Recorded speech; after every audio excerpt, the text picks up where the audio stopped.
On s'intéresse au déplacement des ions dans les solutions aqueuses. Autour de nous, de nombreux ions. Ion chlorure, ion calcium, ion nitrate, ion aluminium. Mais qu'est-ce qu'un ion? Il existe plusieurs types d'ions. L'ion positif, que l'on appelle cation, est un atome ou un groupe d'atomes qui a perdu un ou plusieurs électrons. Prenons l'exemple de l'aluminium. L'atome d'aluminium, Z égale 13, possède dans son noyau une charge de plus 13e. Dans son nuage électronique, une charge de moins 13e, la charge globale de l'atome étant nulle. Cet atome d'aluminium va perdre 3 électrons. La charge du noyau de l'ion aluminium sera de plus 13e, la charge des électrons sera de moins 10e. La charge globale de l'ion sera de plus 3e. On va l'indiquer sur la formule qui devient Al 3+. L'ion négatif, que l'on appelle aussi un anion, c'est un atome ou un groupe d'atomes qui a gagné un ou plusieurs électrons. Prenons le cas de l'atome de chlore, Z égale 17. La charge du noyau est plus 17e, la charge des électrons est moins 17e, la charge globale de cet atome est nulle. Cet atome va gagner un électron et il devient donc l'ion chlorure. Cet ion possède comme charge dans son noyau plus 17e, par contre sa charge des électrons devient moins 18e. La charge globale de cet ion est de moins e. La formule sera Cl-. Voici dans ce tableau les nombreux ions que l'on va rencontrer dans notre programme de 3e.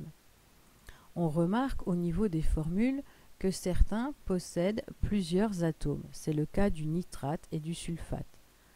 Donc on appelle un ion polyatomique un ion qui possède plusieurs atomes. L'ion fer est un ion monoatomique. Toutes les solutions aqueuses sont neutres. Les solutions aqueuses moléculaires comme l'eau sucrée, dont le soluté est composé de molécules. Elles sont neutres car les molécules sont elles-mêmes neutres. Les solutions aqueuses ioniques dont le soluté est composé d'ions sont neutres car les charges positives portées par les cations sont compensées par les charges négatives portées par les anions. La neutralité d'une solution ionique implique que les cations soient toujours accompagnés d'anions. Qu'est-ce qu'un courant électrique dans une solution aqueuse? Si je prends l'exemple d'un cristal de sel, donc le sel c'est du chlorure de sodium, que l'on va dissoudre dans l'eau.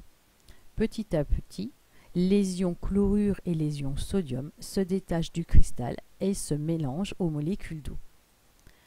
Les ions sont des particules électriquement chargées et ils vont donc être sensibles à l'influence des bornes positives et négatives du générateur.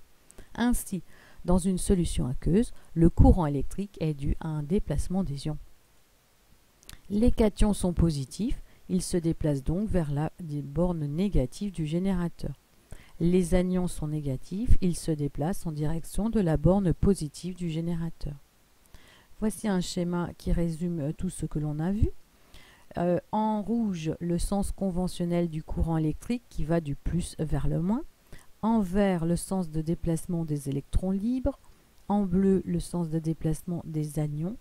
Et en rose, le sens de déplacement des cations. Remarque, attention, les ions se trouvent toujours dans les solutions et les électrons libres dans les fils. Voici pour finir l'animation flash que l'on avait déjà rencontrée au cours de nos expériences. Donc voilà, ici on a grossi la cuve. Donc on remarque les ions chlorure et les ions sodium se déplacent dans les solutions. On peut retrouver les électrons libres et le sens conventionnel du courant.